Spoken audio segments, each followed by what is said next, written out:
గుంటూరు జిల్లా గడ్డిపాడుకు చెందిన రమణమ్మ ఏసయ్య వృద్ధ దంపతుల గాథ ఇది. ఒక పక్క వృద్ధాప్యం, మరోపక్క దేనికి లొంగని కన్నీటి కష్టం. తాగుబోతు కొడుకు, తల్లి చనిపోవడంతో ఆ పసిపిల్లల బాధ్యత ఈ వృద్ధ దంపతులపై పడింది.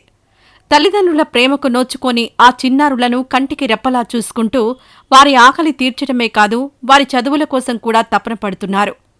అయితే ప్రభుత్వం అందిస్తున్న తల్లికి వందనం పథకం వీరికి అందడం లేదు. సచివాలయం చుట్టూ ఎన్నిసార్లు తిరిగినా సమస్య పరిష్కారం కాలేదు. దీంతో ఆ వృద్ధ దంపతుల ఆశలన్నీ విద్యాశాఖ మంత్రి నారా లోకేష్ పైనే నిలిచాయి. దయగల మనసుతో ఈ కుటుంబాన్ని ఆదుకోవాలని, ఆ ఇద్దరు పిల్లలకు న్యాయం చేయాలని రమణమ్మ దీనంగా వేడుకుంటున్నారు.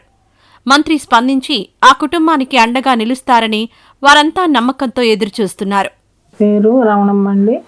నాకు కొడుకున్నాడండి. కొడుకు 2 బిడ్డలు. భార్య చనిపోయింది. పిల్లల్ని పట్టించుకోవట్లేదు. మేమే ఆ బిడ్డలకి ఆధారంగా ఉంటున్నామండి. గత ప్రభుత్వంలో డబ్బులు పడ్డాయి. ఈ ప్రభుత్వంలో అమ్మ దీవెన పడలేదండి. సచివాలయానికి పోయి 3 మాటలు అప్లికేషన్ పెట్టినా పడవమ్మ ఇంకా అంటున్నారండి. లోకేష్ గారు, నువ్వే మా బిడ్డలకి ఆదరణ దయ చూపించి డబ్బులు వేయాలని కోరుతున్నామండి. మా అమ్మాయి 10, అబ్బాయి 8 అండి. ఆర్థిక సమస్యల్లో ఉంటున్నామండి. పిల్లలకు డబ్బులు వేయమని కోరుతున్నామండి.